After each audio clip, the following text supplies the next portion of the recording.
Hello guys, so this is day 2 of our Bihar special. तो let's see, आज हमें बिहार का मध्यकालीन इतिहास के बारे में पढ़ना है। इसमें इसे पढ़ने के लिए कुछ स्रोत भी है, जैसे कि पुरातात्विक स्रोत में सिक्का वगैरह आ जाएगा। तो सिक्का देखो कहाँ कहाँ से मिला है, लखीसराय से मिला है, मराठों का सिक्का भी मिला है बाजीराव शिंदे के नाम से, दरभंगा में कुछ मिला है शिलालेख वगैरह। तो इसमें इसे तुगलकपुर बताया गया है, इकलीम तुगलकपुर दरभंगा का नाम मध्यकालीन इतिहास के समय में। और यह शिलालेख मोहम्मद तुगलक से है। तो इतना इम्पोर्टेंट नहीं है, बट ध्यान रखना कि सिक्का एक है पुरातात्विक स्रोत पढ़ने के लिए इतिहास। और तिरहुत, आपको पता होगा तिरहुत दरभंगा वगैरह वाला क्षेत्र, उसे बोलते हैं तिरहुत। ये 9 में से एक प्रमंडल है। बिहार में टोटल 9 प्रमंडल है, तो तिरहुत एक बड़ा प्रमंडल है। पटना के बराबर इसके ज़िले हैं, लगभग 6 ज़िले हैं शायद। तो नेक्स्ट, शिलालेख। तो शिलालेख हमें अरबी और फ़ारसी में मिला हुआ शिलालेख है, और ये मस्जिद वगैरह में मिला है, इमाम बाड़ों पे मतलब दीवारों वगैरह पे लिखा हुआ। और ये ज़्यादातर मिला है नर्दर्न प्लेन वाले एरिया में, जैसे कि बिहार है, बिहार शरीफ, पटना, सासाराम, राजमहल।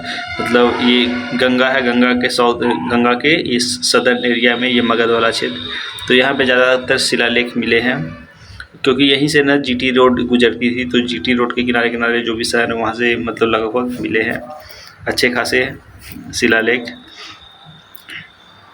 और गैर फारसी भी है, तो पाल वंश आपको पता होगा, बिहार और बंगाल में था पाल वंश। और ये बौद्ध धर्म को पालन करता था पाल वंश। तो वो भी, उसके भी काफ़ी सारे अवशेष मिले हैं। अब कुछ स्मारक भी है, शिलालेख, स्मारक और सिक्के। तो ये 3 हैं पुरातत्व पढ़ने के स्रोत। अब देखो बिहार में कौन कौन से प्रसिद्ध स्मारक स्थल हैं। तो रानी का महल, इब्राहिमिया का मकबरा। तो रानी का महल कहाँ है, या इब्राहिम बेया का मकबरा बिहार शरीफ नालंदा में। शाह मखदूम दौलत मनेरी और इब्राहिम खान का मकबरा मनेर पटना में इब्राहिम खान का मकबरा मनेर पटना में। और यहाँ इब्राहिमिया बेया का मकबरा बिहार शरीफ नालंदा में। तो ये ध्यान रखना।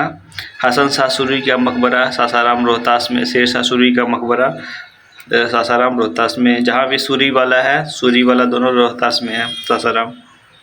रोहतासगढ़ का किला रोहतास नाम में ही है लिखा हुआ। बख्तियार खान मलिक का मकबरा सराय कैमूर में, ये देखना ध्यान रखना, बख्तियार खान का मलिक का मकबरा कैमूर। 3 प्रखर शिलालेख सासाराम रोहतास, 3 प्रस्तर शिलालेख रोहतास का ये। अब देखो कुछ साहित्यिक सोर्स भी है। तो बिहार के मध्ययुगीन इतिहास के बारे में कुछ सोर्स है।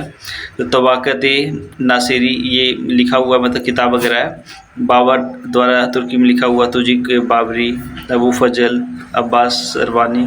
तो इसमें इम्पॉर्टेंट यही है कि थोड़ा सा ये वाला किताब, और किताब का जो लेखक है वो, तो तबाक़त-ए नासिरी मिनाजुस सिराज इन्होंने लिखा था। और बाबर लिखा था, बाबर तुजुक बाबरी बाबर लिखा था। अकबरनामा अबू फजल लिखा है। ताहिर शेहशाही अब्बास सरवानी। जियाउद्दीन बर्नी लिखे थे तारीख़ फ़िरोज़ शाही। गुलाम हुसैन सलीम रियाज उस सलातीन, ये गुलाम हुसैन सलीम लिखे थे। तो ये कुछ किताबें हैं, आप देख लो एक बार। अकबरनामा तुजुक बाबरी, तबाक़त-ए नासिरी, तारीख़ शेहशाही, जियाउद्दीन बर्नी, गुलाम हुसैन सलीम द्वारा। तो ये सब है थोड़ा। अब देखो स्थानीय भाषा में भी कुछ कार्य मिला है। तो विद्यापति, आपको पता है बिहार के एक बड़े कवि हैं। तो विद्यापति कृति लता, ज्योतिश्वर, इन्होंने इनकी वर्ण रत्नाकर, और चंद्रेश्वर वासपति की रजनी रत्नाकर, सूफी साहित्य तरकिया मजदूम, तो इम्पोर्टेंट इसमें से कुछ किताबें इम्पोर्टेंट आ सकता है, जैसे कि फॉर एग्ज़ाम्पल तुजुक बाबरी किसके द्वारा है, तारीख़ शेरशाही किसके द्वारा है, और कृति लता किसने लिखा होगा। तो इस तरह का कुछ आ जाएगा, हालांकि बहुत ही रेयर चांसेस हैं। नाउ बिहार में पूर्व मध्यकाल। तो बिहार में पूर्व मध्यकाल में राजवंश कौन कौन से थे, तो पाल वंश। सबसे पहले मैंने बताया ये बौद्ध धर्म का पालन करते थे पाल वंश के लोग, और इनका ज़्यादातर एरिया था बिहार और बंगाल में, और इन्होंने ही कन्नौज के लिए लड़ा था। कन्नौज में 3 लोग लड़ते थे कन्नौज के लिए, तो कन्नौज में एक लड़ने वाले पाल थे, तो ये पाल वंश वाले, गुर्जर प्रतिहार और राष्ट्रकूट। तो इस तरह से तो इसमें इम्पॉर्टेंट है कि पाल वंश वाले महायान या तांत्रिक बौद्ध धर्म का पालन करते थे। इन्होंने मंदिरों का निर्माण करवाया था, गुरुकुलों का निर्माण करवाया था, और इनके सबसे इम्पॉर्टेंट शासक, प्रथम शासक थे गोपाल। और गोपाल मत्स्य न्याय की स्थिति से बचने के लिए पाल वंश के पहले राजा के रूप में सिंहासन पर बैठे, और बताया जाता है कि पाल वंश के ये जो राजा थे ये खुद से राजा नहीं बने थे, बल्कि इनको सर्वसम्मति से राजा बनाया गया था। तो 750 ईस्वी में खलीमपुर ताम्रपत्र शिलालेख से पता चलता है कि इस क्षेत्र के लोगों ने उन्हें राजा चुना था, मतलब ये अब खुद नहीं बने थे, चुने गए राजा थे खलीमपुर। और इसका पता लगता है खलीमपुर ताम्रपत्र, ये वाला इम्पोर्टेंट है, खलीमपुर ताम्रपत्र शिलालेख। इन्होंने बंगाल के साथ बिहार के कुछ हिस्सों पर अपना नियंत्रण बढ़ाकर स्थिति मजबूत की। उदंतपुरी, जो कि अभी नालंदा उदंतपुरी महाविहार है ना, ये गोपाल द्वारा एक बौद्ध मठ और विश्वविद्यालय के रूप में स्थापना की गई थी। तो देखो नालंदा में 2 यूनिवर्सिटीज़ है। नालंदा है, यहाँ 2 यूनिवर्सिटी है, एक नालंदा यूनिवर्सिटी और एक ये उदंतपुरी यूनिवर्सिटी। ध्यान रखना, उदंतपुरी है ना, उस क्षेत्र का नाम है बिहार शरीफ। ये बिहार शरीफ नालंदा में ही आता है। अब आ जाओ धर्मपाल। गोपाल के बाद उनका पुत्र धर्मपाल 770 ईस्वी में गद्दी पे बैठा। धर्मपाल और देवपाल के अधीन साम्राज्य अपने चरम पे पहुंच गया था। कन्नौज पर कब्जा करने के बाद उन्होंने उत्तर पथ स्वामी की उपाधि प्राप्त की और कन्नौज में एक भव्य दरबार का आयोजन किया था। धर्मपाल बौद्ध थे, उन्होंने विक्रमशिला विश्वविद्यालय की स्थापना की थी। तो गोपाल किए थे कौन सा, उदंतपुरी, और धर्मपाल किए थे विक्रमशिला का। धर्मपाल ने विक्रमशिला का यूनिवर्सिटी का स्थापना किया और इसके रखरखाव के लिए 200 गांव भी दान दिया था। धर्मपाल के बाद अब आते हैं देवपाल 810 से 850 ईस्वी में साम्राज्य को दक्षिण एशिया और उसे आगे तक बढ़ाया। उनकी राजधानी थी मुंगेर, और पाल ताम्रपत्र शिलालेख के अनुसार देवपालों ने उत्कल और प्रागज्योतिष असम पर विजय प्राप्त की थी। देवपाल के शिलालेख घोरवन, हिल्सा, नालंदा और मुंगेर में मिले हैं। सुवर्ण भूमि के शासक बालपुत्र देव ने अपने समय नालंदा में एक बौद्ध मठ की स्थापना की थी। स्वर्ण भूमि का मतलब यहाँ पे म्यांमार को बोला जाता है, आज का जो म्यांमार है उसे बोला जाता है स्वर्ण भूमि। तो वहीं के शासक बालपुत्र देव।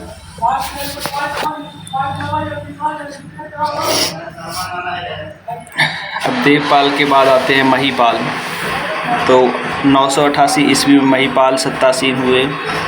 ये दूसरे संस्थापक के रूप में भी जाना जाते हैं। बिहार और बंगाल पर महीपाल प्रथम के शासनकाल के दौरान 11वीं शताब्दी में चोल वंश ने दक्षिण भारतीय साम्राज्य राजेंद्र चोला ने आक्रमण किया था और 1023 ईस्वी में महीपाल का युद्ध चोल वंश के राजेंद्र चोल से हुआ था। इसमें वो पराजित हो गए थे। तो महीपाल की मृत्यु उसी वर्ष उनके साथ पाल वंश का अंत हुआ। तो यहाँ देखो इम्पोर्टेंट ये है, महिपाल हैं जो कि लास्ट रूलर बताए जाते हैं, पाल वंश के अंतिम शासक थे, अंतिम थे ये। तो और अंतिम है, तो यहाँ पे कुछ पॉइंट्स है जो कि नोट करने वाला है। जैसे आपको पता है कि चोल वंश के राजा, एक राजा चोला थे और उनके पुत्र थे राजेंद्र चोला।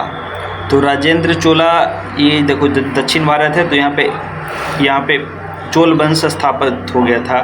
तो राजा चोल का इतना बड़ा एम्पायर था, और उसके बाद राजेंद्र चोला ने भी अपने साम्राज्य को पूरा ऊपर तक लेके गए, और उन्होंने ही अपना नाम रखा फिर गंगईकोंडा चोलापुरम नाम का एक मंदिर भी बनवाया, और गंगईकोंडा चोल नाम भी रखा था। तो उन्होंने महिपाल जो हैं इन्हीं पे आक्रमण किया था, इन्हीं के राज्य पे, और इसी युद्ध में इनकी मृत्यु हो गई। और यही था मतलब चोल वंश का जो गंगा के क्षेत्र में आने वाला, तो इन्हीं के समय में हुआ था। सेन वंश, अब देखो पाल खत्म हो गया इनका राज्य, तो अब सेन आते हैं। सेन की स्थापना 11वीं शताब्दी में के मध्य में सुमंत सेन ने की थी। वह विजय सेन के बाद सत्तासीन हुआ था। विजय सेन के बाद उसका पुत्र बल्लाल सेन राजा बना। दान सागर और दूत ने लिखा कि वह महान विद्वान थे। उन्होंने कुलीनवाद नाम का एक सामाजिक आंदोलन शुरू किया, जिसके द्वारा जन्म की कुलीनता और रक्त की शुद्धता की सावधानीपूर्वक रक्षा की गई। तो कुलीनवाद का शुरुआत किसने किया? सेन वंश। ये ब्राह्मण वंश माना जाता था, ब्राह्मणों के प्रति इनका ज़्यादा लगाव था, इसीलिए कुलीनवाद में ये विश्वास रखते थे। आंतरिक विद्रोह और बख्तियार खिलजी के आक्रमण के कारण सेन राजवंश कमजोर हो गया। लक्ष्मण सेन इस वंश का अंतिम महत्वपूर्ण शासक था। वह अपनी राजधानी से भाग गया और पूर्वी बंगाल के विक्रमपुर में शरण ली। गीत गोविंद के रचयिता जयदेव जैसे हस्तियाँ, भाषाविद हलायुध उधोई पवनदूतम के लेखक ने उनके दरबार में सुशोभित किया। मतलब जयदेव थे इनके लक्ष्मण सेन के ही दरबार में, और लक्ष्मण सेन लास्ट राजा था जो कि बख्तियार खिलजी के आक्रमण के डर से भाग गया। नेक्स्ट, कर्नाट वंश। तो कर्नाट राजवंश 1097 ईस्वी से 1324 ईस्वी की तक ये था, और ये मिथिला में न्यायदेव ने की थी। ये मिथिला रीजन है, बिहार के ऊपर वाला जो रीजन है मिथिला रीजन, उस रीजन का ये है कर्नाट वंश। वह संगीत के महान संरक्षक थे। उन्होंने विभिन्न रागों का विश्लेषण किया और संगीत पर एक ग्रंथ लिखा। चंपारण में सिमरात कर्नाटक वंश की राजधानी थी। बाद में कमलादित्य स्थान कमलानाथ उनकी राजधानी बन गया, जिसे अब मधुबनी के जिले के अंधरा ठडी के नाम से जाना जाता है। इस वंश के अन्य शासक गंगा सिंह देव, नरसिंह देव और हरि सिंह देव थे। गंगा सिंह देव ये तिरहुत और दरभंगा क्षेत्र पे फैला था। तो इम्पॉर्टेंट देखो, कर्नाट वंश इज़ नॉट दैट इम्पॉर्टेंट, बस ध्यान रखना कर्नाट वंश कहाँ से संबंधित है। तो ये मधुबनी से मधुबनी से संबंधित है। मधुबनी का राज्य जो ऊपर का है ना, गंगा के ऊपर, वैशाली मधुबनी, तो उस रीजन से ये राजवंश संबंध रखता है, दरभंगा वाला क्षेत्र से। और इनका जो इस राजवंश का स्थापना किया था न्यायदेव ने किया था, बस इतना ध्यान रखना। और इसमें कुछ वर्ण रत्नाकर के रचयिता ज्योतिषवर राजपुरोहित थे, और इस राजवंश को मिथिला के स्वर्ण काल के रूप में जाना जाता है, कर्नाट वंश को। और गयासुद्दीन तुगलक ने जब मिथिला पे आक्रमण किया तो हरि सिंह देव भाग गए थे नेपाल, तो उसके बाद ये राजवंश खत्म हो गया।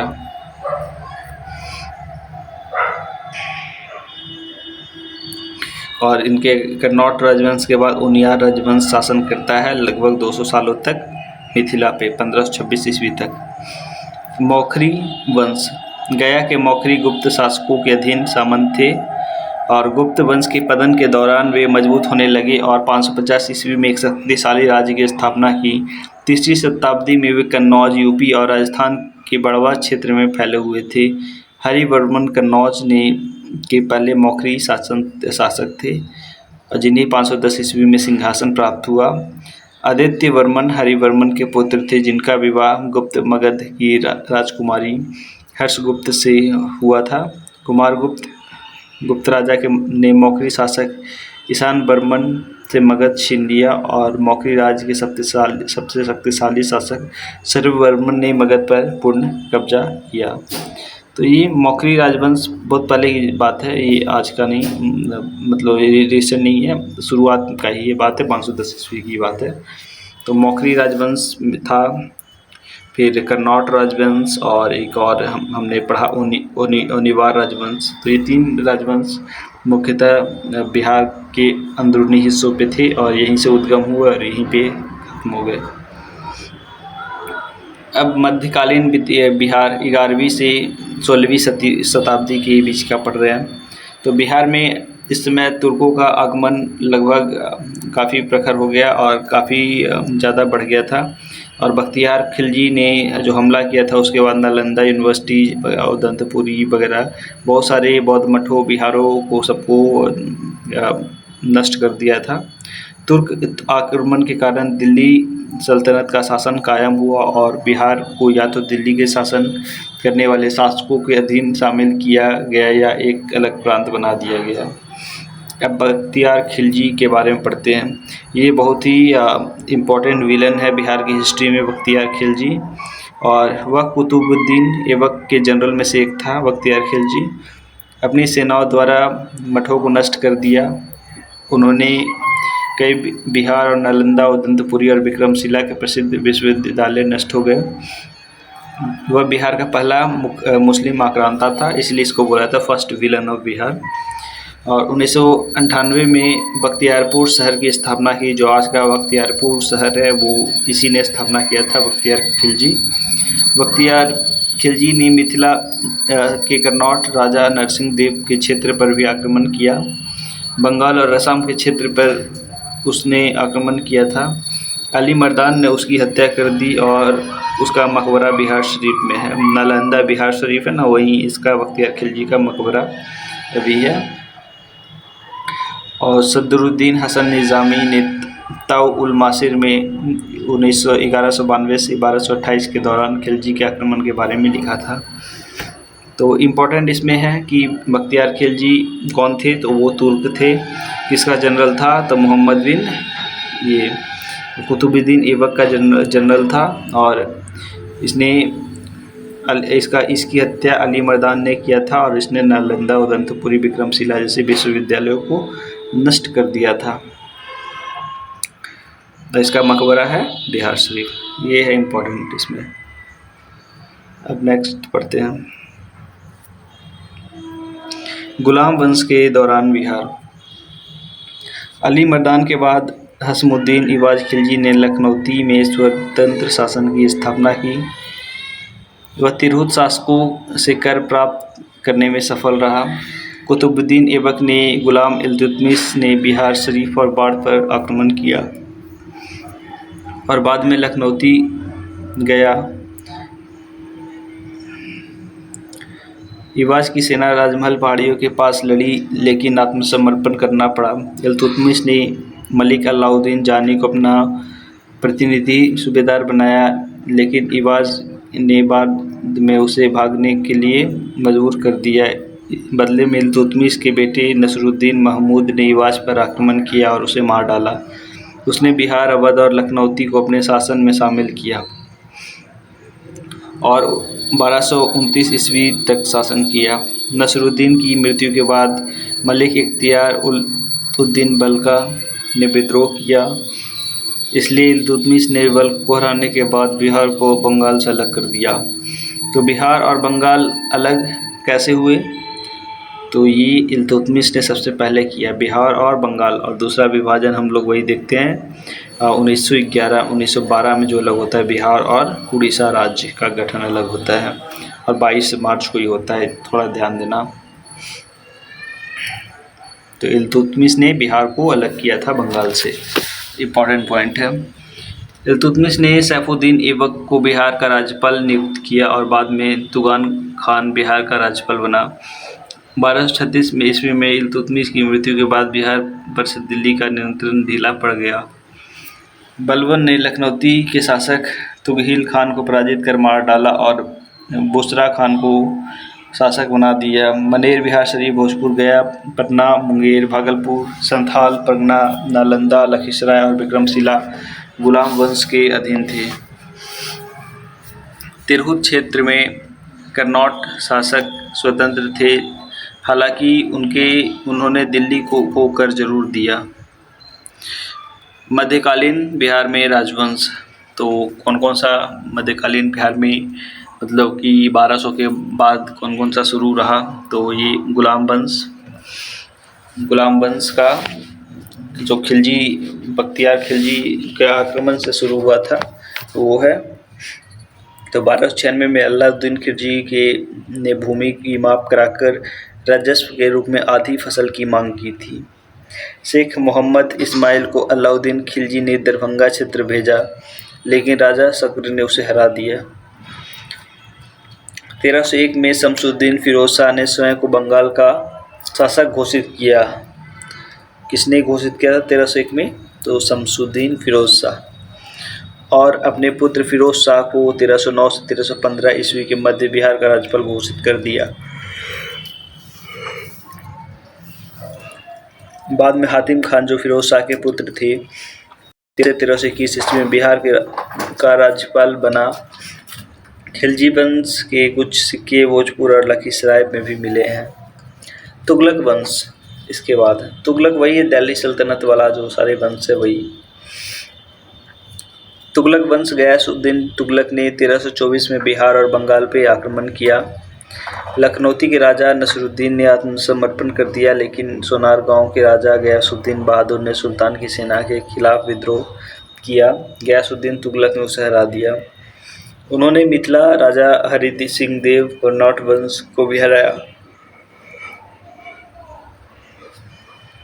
तिरहुत से तुगलक के सिक्के भी मिले हैं। मुहम्मद बिन तुगलक के समय दरभंगा को तुगलकपुर कहा जाता था। मलिक इब्राहिम बिहार ने तुगलक वंश का सबसे सक्षम शासक था। उस समय एक किला और जमा मस्जिद भी बनी हुई थी, हालांकि मोहम्मद बिन तुगलक के समय विद्रोह भी हो गया था।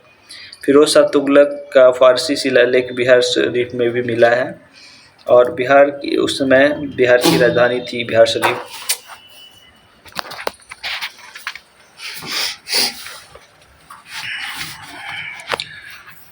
इब्राहिम मलिक वया का मकबरा बिहार शरीफ पीर पहाड़ी पर स्थित है, और सूफी संत शरफुद्दीन याहा मनेरी द्वारा लिखित सूफी साहित्य मालफूजुत और हरकत मखदूम शाह फिरदौसी द्वारा मानकिबुल अशरफिया बिहार में तुगलक वंश के शासन के बारे में जानकारी दी।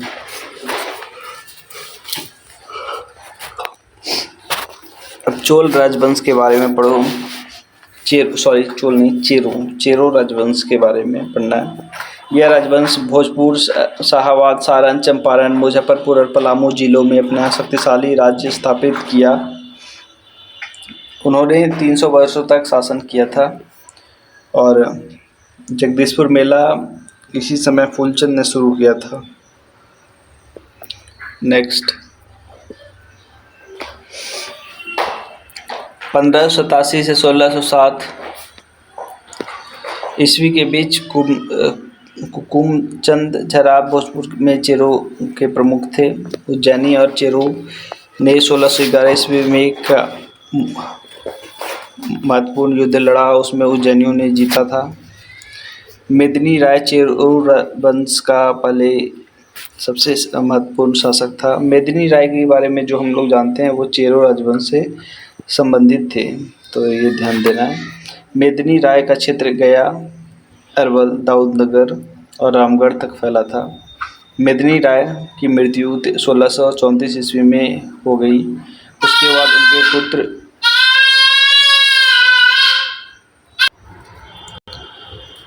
तो यहाँ पे मेदिनी राय के बारे में हम लोग पढ़ रहे थे। तो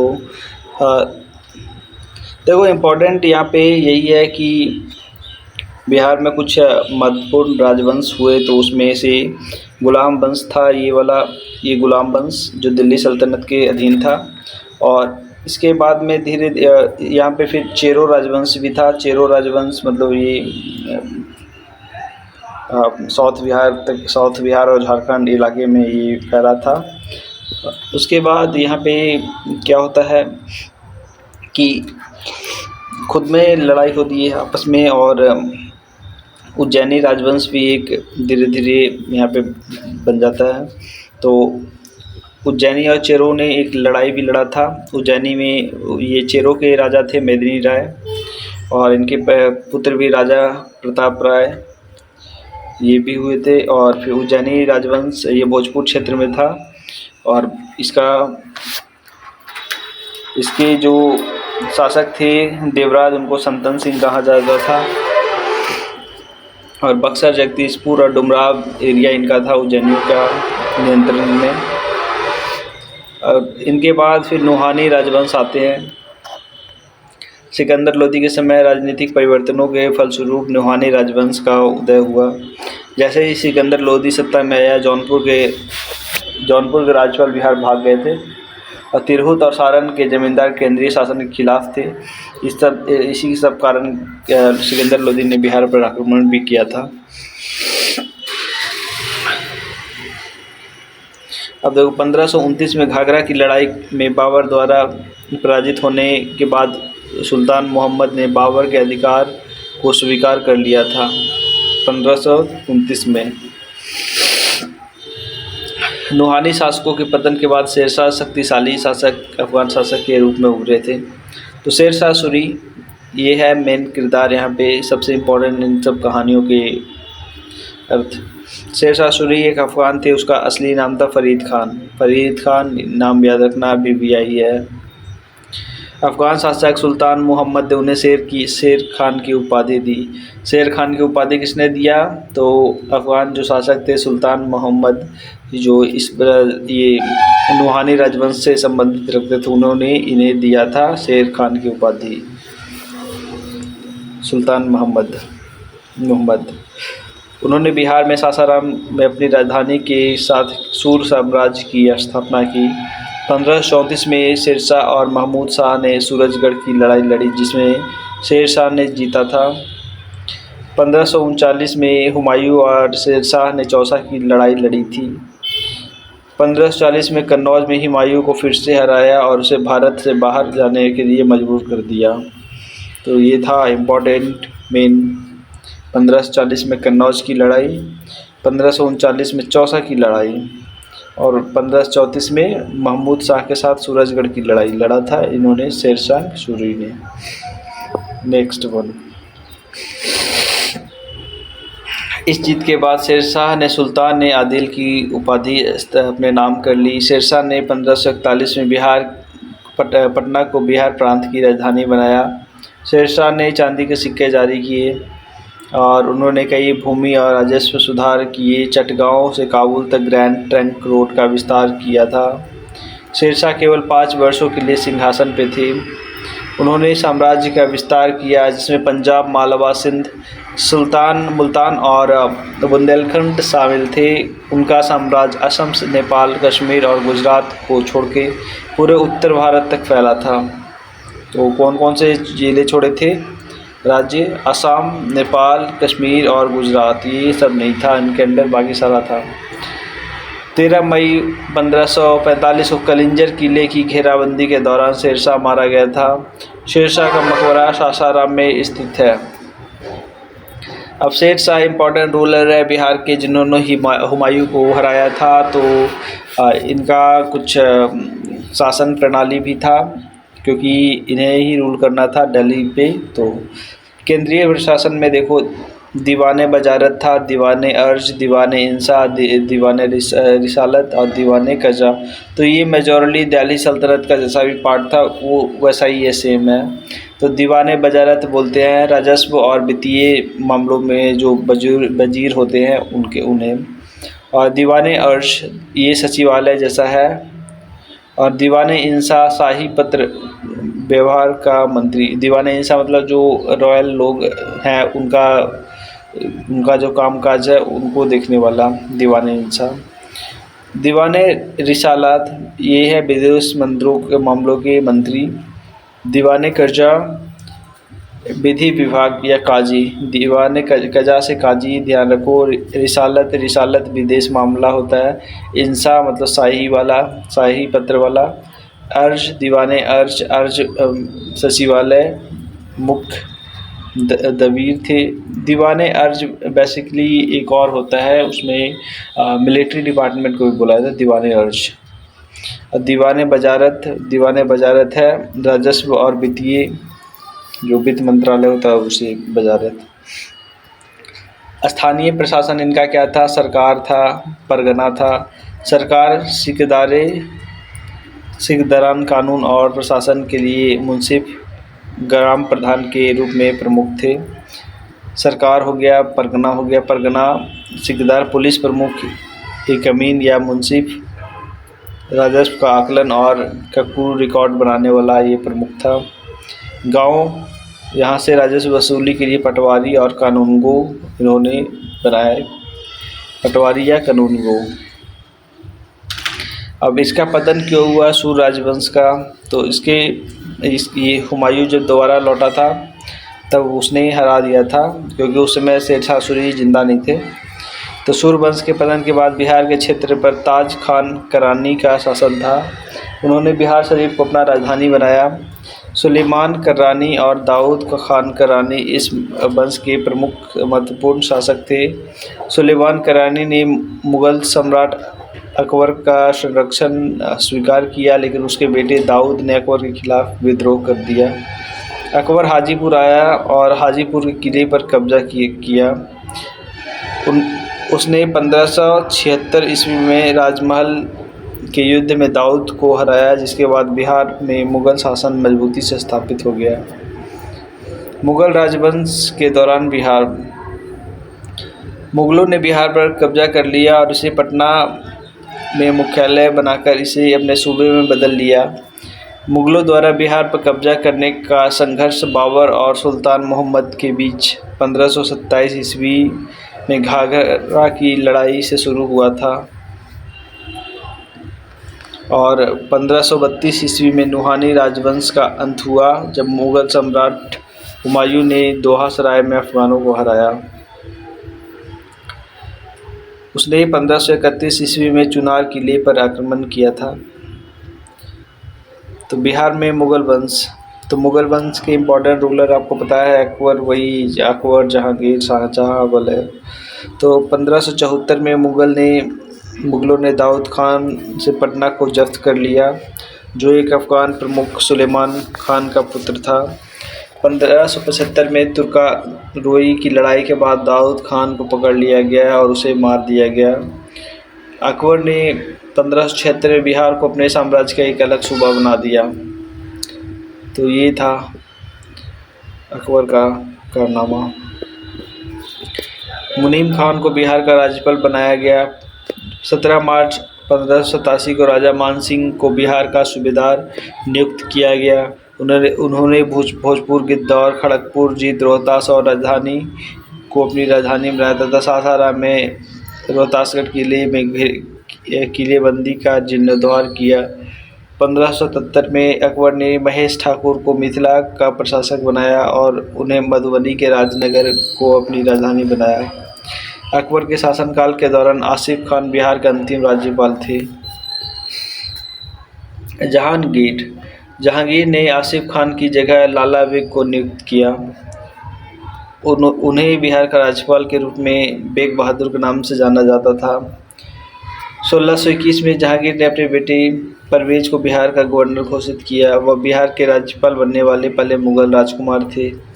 शहजादा खुर्रम शाहजहां ने जहांगीर के खिलाफ विद्रोह किया और तबरेज़ से पटना, रोहतास आदि पर कब्जा कर लिया, लेकिन बाद में शाहजहां हार गया और बिहार से बाहर निकाल दिया गया।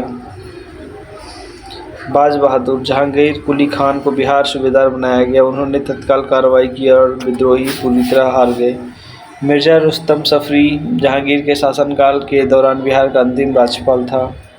शाहजहां खान आलम को शाहजहां ने शासनकाल के दौरान बिहार के राज्यपाल के रूप में नियुक्त किया गया। उनकी जगह नियुक्ति मिर्ज़ा शफ़ी को सैफ खान के नाम से जाना जाता था और सैफ खान ने पटना के शाही ईदगाह बनवाई थी। वह 1632 ईस्वी में अब्दुल्ला खान द्वारा प्रतिस्थापित हुआ। उसने उज्जैनिया प्रमुख राजा प्रताप के विद्रोह को दबा दिया। बिहार का अगला राज्यपाल शाइस्ता खान था। इसे ही बोला जाता था मुगल सुभद्रा ऑफ बंगाल। शाइस्ता खान 1651 में जफ़र खान को गवर्नर नियुक्त किया गया। उन्होंने पटना और डुंडी बाजार मस्जिद में बाग जाफ़र खान का निर्माण किया। जाफ़र खान के बाद जुल्फ़िकार खान और फिर अलीवर्दी खान ने गद्दी संभाली।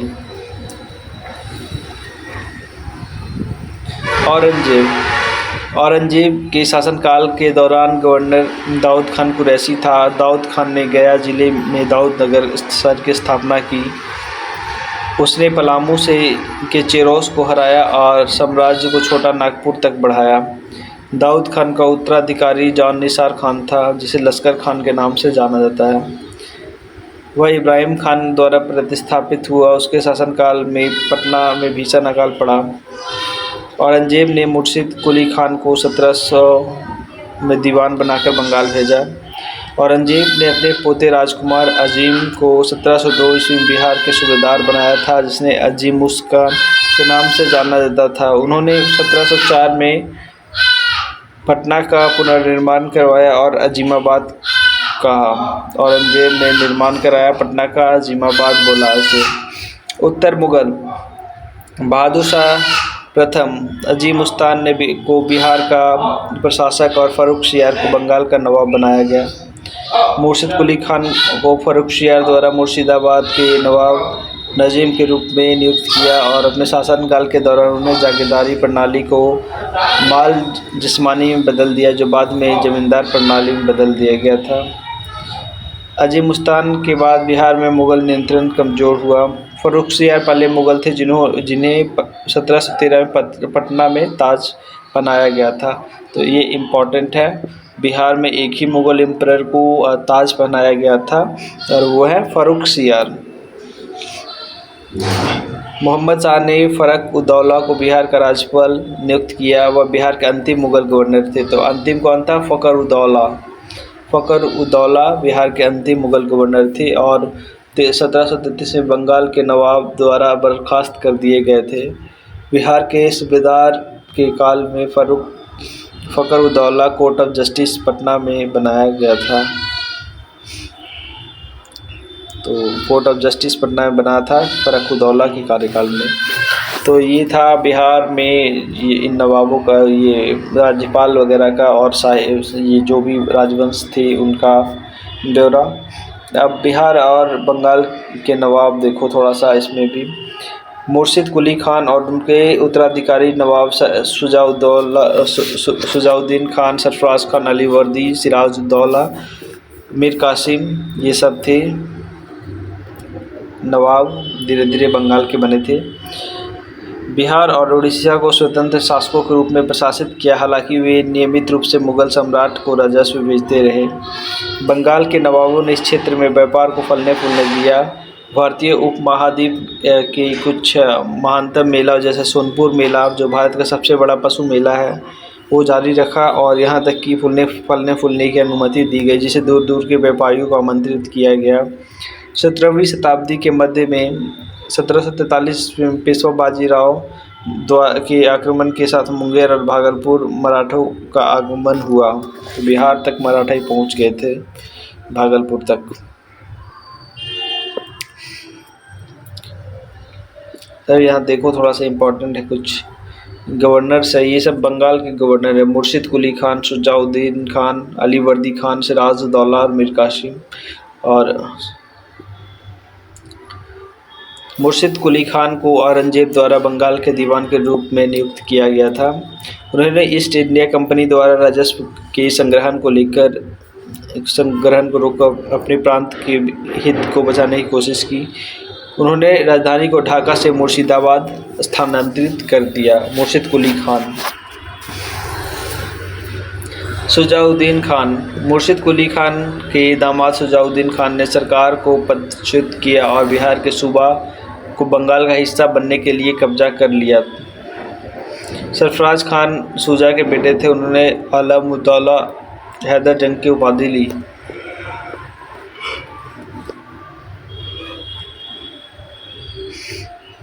अलीवर्दी खान। अलीवर्दी खान को नायब नाजिम या उप नवाब के रूप में नियुक्त किया गया था। वह वर्ष 1756 में इस पद तक रहा। इस अवधि में अफगानों के कई आक्रमण देखे गए क्योंकि मुगल शासक कमज़ोर था। अलीवर्दी खान ने पटना और रानी सराय की लड़ाई में विद्रोहों और आक्रमणों को दबा दिया था। अलीवर्दी खान ने 2 करोड़ रुपए के भुगतान करने के बाद सम्राट मुहम्मद के एक फरमान प्राप्त करके अपने कब्जे को वैध बना दिया। तो ये पैसे देके बंगाल को अलग करने में कामयाब रहा अलीवर्दी खान। उसने सिराजुद्दौला का पक्ष लिया और नवाब नामित किया, जो उनके सबसे छोटे बेटी के बेटे थे। सिराजुद्दौला